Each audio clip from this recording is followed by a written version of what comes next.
What's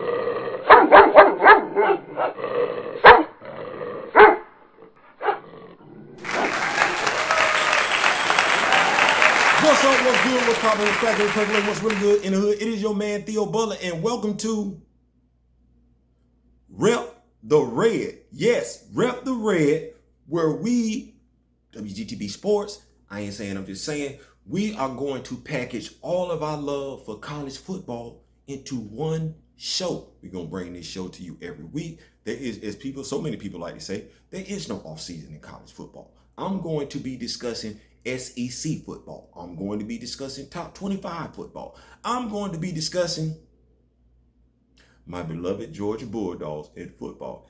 And that in and of itself is a nice segue. Let's think about this thing for a second. The Georgia Bulldogs. You a Georgia Bulldog fan? I'm a Georgia Bulldog fan. You was around in 1980. I was around in 1980. I wasn't around in 1949, but I was around in 1980. You experienced the Herschel Walker days, the Buck Belue days. I experienced the Herschel Walker Buck Belue days. And since then, it's been a drought. We didn't felt ourselves knocking on the door for quite some time. We lost to Alabama. Last second. Ball hit the ground. That was the SEC championship game. We get to the national championship game. Tua Valoa. It's what, second and 27, fourth and 27. Then we get to the SEC championship game again, and we got Tua jammed up. Here comes Jalen Hurts off the bench. But we finally got it.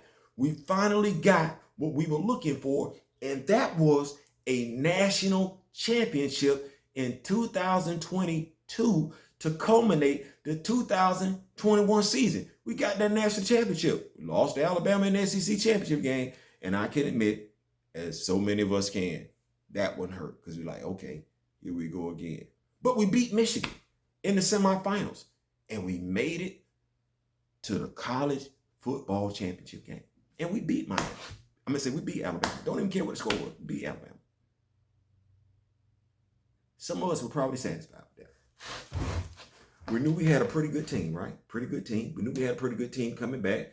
We had lost a lot of, people, especially on the defensive side and everything like that. I think it was 15 people overall. But did anybody think, forget the fact having a winning season. If you're a fan, you always think you're going to have a winning season, especially when your team is great. But what about going undefeated? Who saw that one coming? Winning the SEC championship game. Back-to-back national championships. Back-to-back. Now, I could want to tell you that I felt good about us. I did. Back-to-back national championship? See, in 2017, when we played Alabama for the national championship game, I said to those that will listen, Georgia is ahead of schedule. You need to be concerned because I, as a beloved Georgia Bulldog fan, did not have us pegged to be playing Alabama in the national championship game. I didn't. You couldn't have convinced me that we would have Oklahoma playing them, Baker Mayfield, and we just started handing the ball off to Sony Michel. We just started handing the ball. We weren't even concerned about Jake Fromm. Just don't throw the game away, Jake Fromm. But them boys did their thing. But here we are. 2022, 2023. Back-to-back national champions. Y'all can go ahead and give yourselves a round of applause because I know it feels good to be a Georgia Bulldog fan right now. And you know what that is? That feeling, if you're a Georgia Bulldog fan right now, you feeling two different types of ways. You either, y'all talked all that trash about us for so long, we got two back-to-back. Say something now. That's going to entice people to come at you and be like, well, y'all would have never won if they hadn't knocked Marvin Harrison Jr. out of the game. That's debatable. Y'all wouldn't have never won if the field goal kicker don't miss the field goal. That's debatable because what you're saying is Georgia probably didn't have the lead the whole entire game, which they didn't. But, hey, all of that's part of the game. Injuries are a part of the game. Blown calls are a part of the game. Missed field goals are a part of the game. At the end of the day, the game is the game, is the game, is the game, is the game to be played. And that game that was played, Georgia came out on top of Ohio State. It did. Oh my goodness gracious. They did. And then went on to throttle TCU. Like 65-7. That's a high school game. 65-7. That's Alabama playing somebody that's, Service Academy or something like that. 65-7. 9 touchdowns for Georgia. 9 first downs for TCU. Who saw that game going like that? Max Duggan, 14 of 22 for 152 yards, 0 touchdowns, 2 interceptions. I like to look at numbers. Watch this. Stetson Bennett only threw the ball 3 more times. He had 25 attempts to Max Duggan's 22. Stetson Bennett completed 4 more passes than Max Duggan did. 18 to Max Duggan's 14. But Stetson Bennett threw for 304 yards, while Max only threw for 152. Chunk plays. 4 touchdowns. He ran for 2 touchdowns. We're going to talk about Stetson Bennett later on. But just think about this. You only attempted 3 more passes. You did. You only completed 4 more passes. You did. Damn near doubled them up in passing yards. And to be perfectly honest, if I look at 152 and 152 and I add that up, that's 304. I just pulled that out. It's 152. So 152 plus 152, that's 304 because 150 is 3. So Stetson Bennett throwing for 3 more passes, completing 4 more, doubled up Max Duggan's output. That's a lot. Georgia, 585 yards total. TCU, 188 yards total. 335 yards passing, 254 yards rushing. That is phenomenal. That is phenomenal. Time of possession for Georgia, 36 minutes and 59 seconds to TCU's 23 minutes and 1 second. Do we know what we even witnessed? You know what's telling? Is that, and shout out to the Alabama fans that is SEC or nothing. Shout out to the Alabama fans. Shout out to the Florida fans that rooted for Georgia. I'm the same way. Listen, once we get past that SEC schedule, bowl season come around, I'm rooting for Florida. And I don't like Florida. I'm rooting for Vanderbilt. Don't really care for Vanderbilt. I'm rooting for Alabama. Ooh, that's been the bane of my existence. But I want SEC dominance come bowl season. Know why? Because I don't play in the ACC. Know why? Can we even say the Big East anymore? Know why? I'm normally watching Adult Swim after that. But the SEC kickoff time, 12 o'clock. Latest we kicking off again is 8 o'clock, 8:30. Yes, that's sensible college football. Georgia dominated. What would you do if I told you that there were some people that live in Georgia that are turning over right now, absolutely disgusted with the fact that Georgia not only won 1 national championship, but went back to back? Hey, Antonio. You don't watch the channel. But those of y'all that do watch the channel, I know I talk comic books, but that ain't what this is. We talking college football, and you might as well get used to it because we gonna grow. It's Big Red. It's Rep the Red. We doing it for the whole season. And we gonna keep repping the red because we come to find out, even though we lost A.D. Mitchell, well, we're not gonna say lost A.D. Mitchell. We will say A.D. Mitchell entered the transfer portal. That doesn't mean anything. But look who came out of the transfer portal. Texas A&M, Smoke Bowie, who was really supposed to come to Georgia. That's a defensive back, leaving Texas A&M to come play with your boys. Missouri wide receiver, Dominic Lovett. Speech out of there. He's leaving Missouri to come play for the Bulldogs. Mississippi State wide receiver, Ra Thomas. He's like at least 6'1". That's he ain't small. He's coming to play for the Bulldogs. What could this mean for the Georgia offense? Well, anybody paying attention, if you've been watching football, is Georgia Bulldog football, you saw the offense do something it started tinkering with last year. The offense became more pass-oriented. Hopefully Todd Monken is sticking. Hey, if you are a Georgia Bulldog alumni, there is no such thing as we can't afford to pay Kirby Smart, Todd Monken, and anybody else, the defense coordinator. There's no such thing as we can't afford to pay them. Let's not even do that. Let's not even entertain that conversation. Georgia became a passing-oriented team. Absolutely did. Absolutely did. And did you know the running back Kenny McIntosh got invited to the Senior Bowl? So even with the limited carries, because Kirby Smart is doing the same thing that Mark Richt was doing, he don't wear out his running back. He keep the off. I want to say he keep the running backs just as fresh as he keep his defensive linemen. Real fresh. Real fresh. So Georgia will be leaning into more of a pass-oriented offense next year. And if I looked at their schedule, which I did,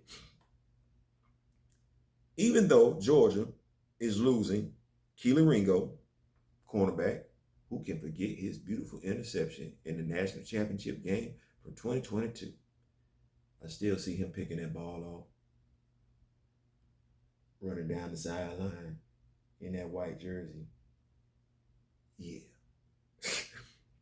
Darnell Washington.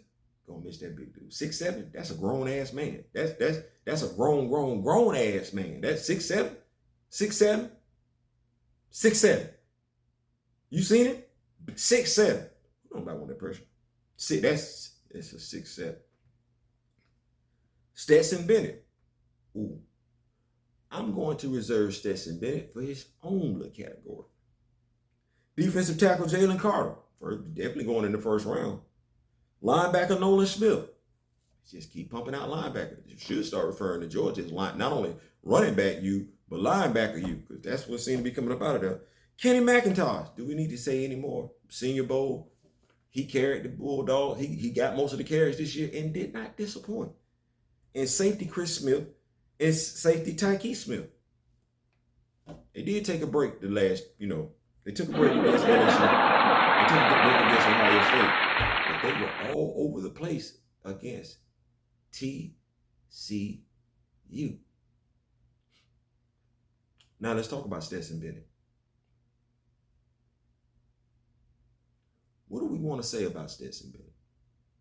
I hear people say a lot about, and I don't think they know what they want to say about Stetson Bennett. Because the thing is, you say you want somebody to love football. Okay, it's safe to say he loves football. You say you want somebody that believes in themselves. Believed in himself so much he went to an academy school, military academy school, won the national championship there, then came back, and while he was consistently being told he wasn't good enough, he was like, the hell you say? Got the opportunity and never let it go.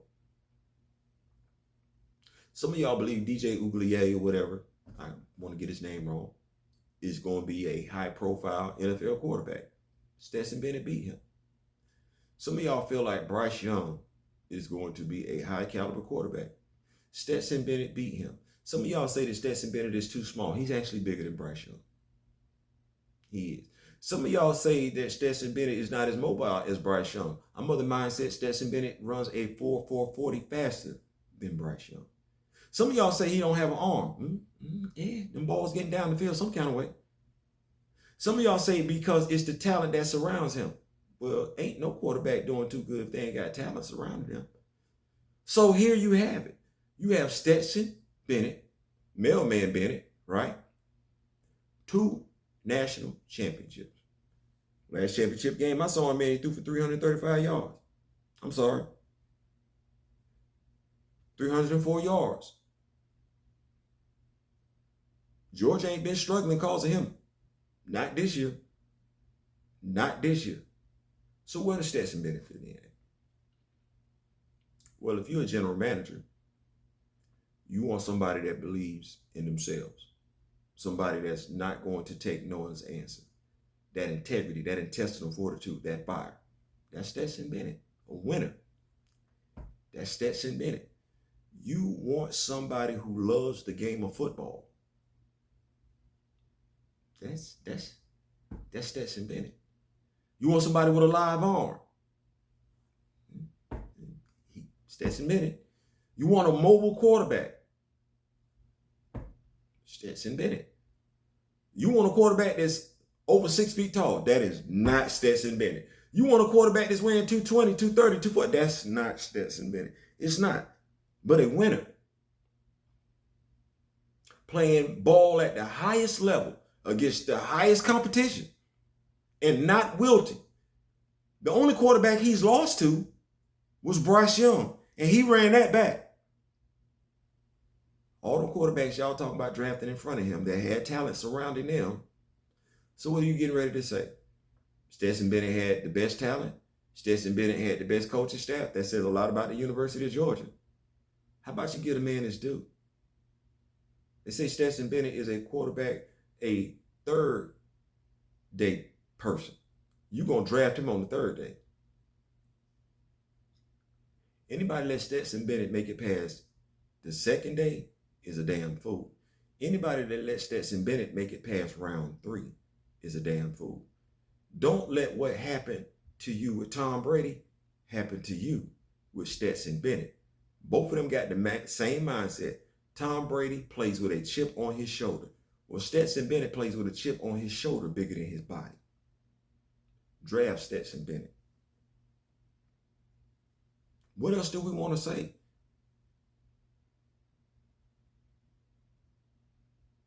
I started this show off by just being quiet.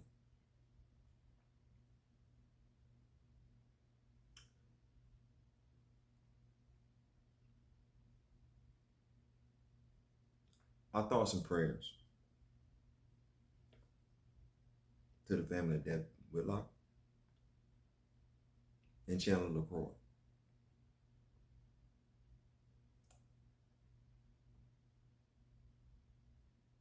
My first college football show.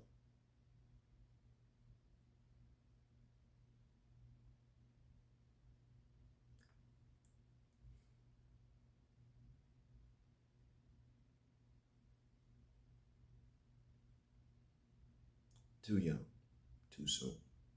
I ain't saying it. I'm just saying. Peace. Before you go, if y'all haven't already done so, this will be something that we're doing weekly. We're going to keep you up to date with the transfer portal.